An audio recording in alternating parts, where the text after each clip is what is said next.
We're in the muscle lab. So I put the lab 12, 13, and 14 instructions together because they're pretty straightforward. They are anatomy labs.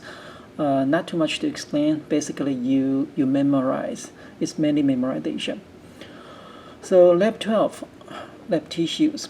So the first activity, you need to be able to identify this muscle is a skeletal muscle, the smooth muscle, or cardiac muscle. In the class, I emphasize the difference. Like the skeletal muscle, they almost have no branch. They have the striated pattern. The smooth muscle, they look like cells. And the cardiac muscle, they have branch and they have the intercalated disc to glue the cell together. And also they have striated pattern. So every time the muscle fiber has striated pattern, it tells you they can produce a big power. So you see the striated pattern in the skeletal and cardiac, not in the smooth. And during the test, I will show you a picture. I will ask you what kind of muscle it is. So you need to be able to identify these three.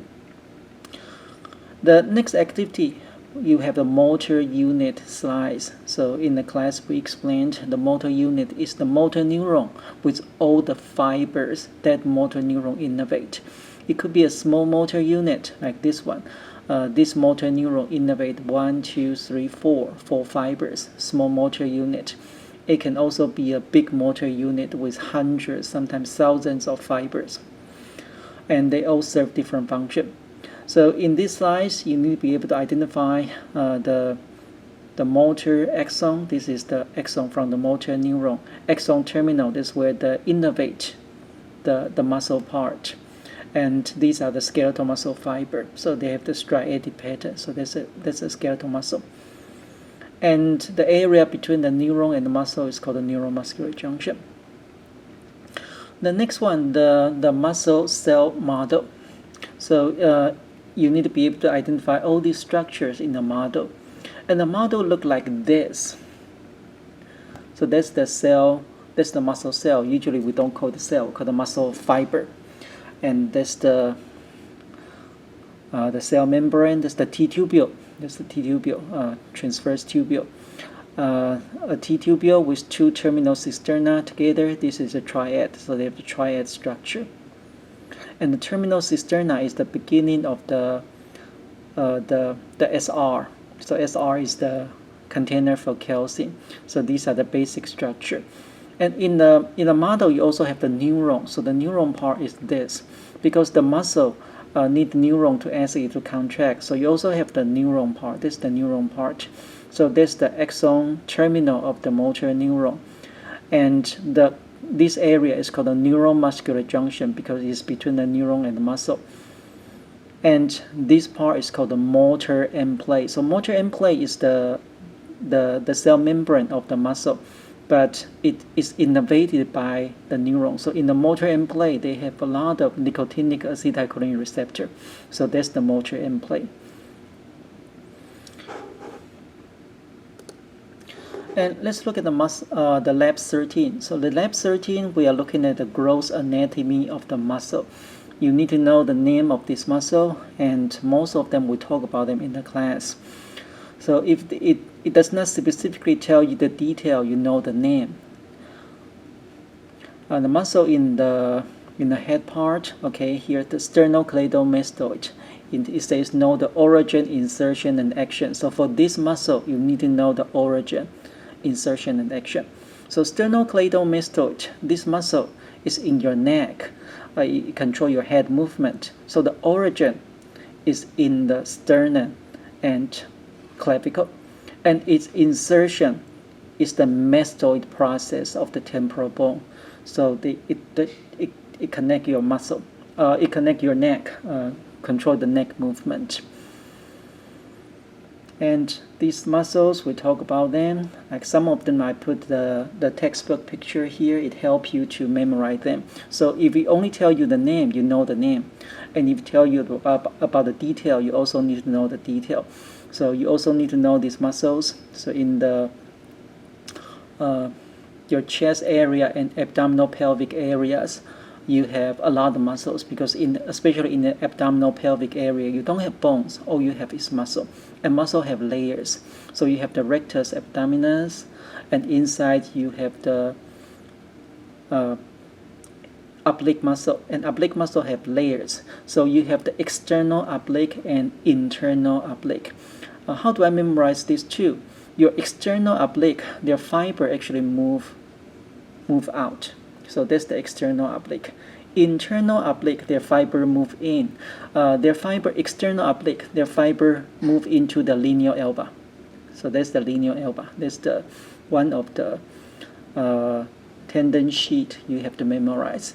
So external oblique move to the linear elba. So it's like these two directions, they move in. That's the external oblique.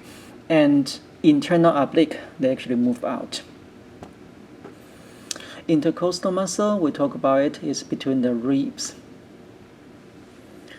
Okay, here are the arm muscles. Let's look the deltoid. Okay, so the deltoid is a big muscle. It helps you to abduct, extend your arm. It's a huge muscle. Let's look at the origin. I copied this from your textbook. So its origin is start from the acromion and spine of the scapula. So it covered this area, and also the clavicle. So it's a huge muscle. It go to the humerus. So it basically control all your arm movement. That's the deltoid. And football player, they have a huge deltoid. So that's their weapon. That's a big muscle. Muscles, okay. Biceps brachii, okay. Know the origin insertion. So in your arm, you have a lot of muscle. Muscle have layers, so you have more than one muscle serve the same function, like the biceps brachii and brachialis. Basically, they serve the same function. Biceps brachii is bigger. So its origin, let's look at the origin. Actually, start from scapula. So start from the scapula. Its insertion, the radius. So the biceps brachii actually come across two joints. It come across your shoulder joint and your elbow joint. And most people, they know their function in the elbow joint, and that's their main function. So their main function is flex the elbow, but it can also rotate the hand laterally. So this is the biceps brachii. And brachialis is a small muscle. It starts from the humerus, go to the ulna. So it actually come across one joint only. So its main function is flex the elbow.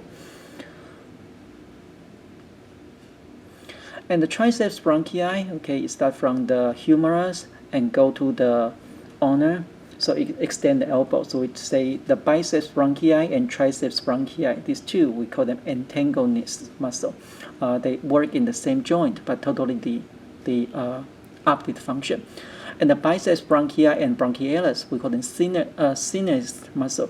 The brachialis is the synergist muscle because it helps the biceps brachii. And tendon aponeurosis, okay, we talk about two. One is called the epicranial aponeurosis. That's this one. The second one is the linear elba. Linear elba is this line.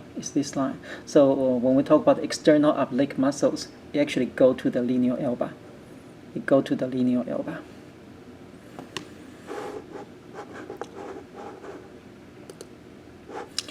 And now we're in lab 14. In lab 14, we talk about the arm, the leg muscle. So most of them, we talk about them in the class. Let's look at two. Psoas major. Psoas, we did not talk about it in the class. We do not pronounce P, so it's called psoas. Psoas muscle is start from the lumbar area of your spine. It go to your femur. So its function is maintain your posture. Iliacus, the same. Sorry, not the same. It's the same function. Maintain your posture from the pelvic to your femur. So these two muscles, they're huge muscles. They're very inside. Psoas not just maintain your posture, also you walk. Actually, psoas help. Some people have the psoas symptom. They feel like the back hand. It turns out it's actually this muscle. It's not the back muscle because it's very deep inside. And then all these muscle, basically we talk about them in the class. We talk about the anterior part, the rectus femoris, and three vastus. We call them quadriceps muscle. In the posterior part, we have the hamstring muscle. And I put the textbook picture. It helps you to identify this. Your sartorius, that's the longest muscle you have in your body. And that's the rectus femoris and 2 vastus. You can see here that the third one is being blocked by the rectus femoris. So totally there are 4. They are quadricep muscle. The posterior part, in the class I tell you, students usually get confused. The biceps femoris and semitendinosus, because they look so similar. You need to identify, okay, this is the right leg, so the lateral part is biceps femoris, and the medial part is semitendinosus. And there's another one called semimembranosus, that's here.